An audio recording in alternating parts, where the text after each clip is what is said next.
So can you talk to me about this latest study? So the study is a study that looked at the different benefits of exercise and the management of obesity in youth aged 14 to 18 years of age.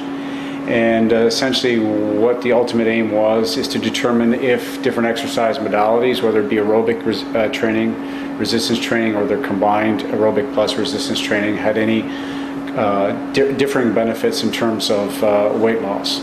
Okay, and what did you conclude? What we saw was that essentially when we looked at both aerobic and resistance training by themselves, they certainly conferred some important benefits to the participant in terms of weight loss. But what we saw was that combined aerobic and resistance training, which involved a real, in terms of more work time, but having different effects on the body, did provide greater overall changes in weight loss, so fat loss, reductions in percent body fat, and waist circumference.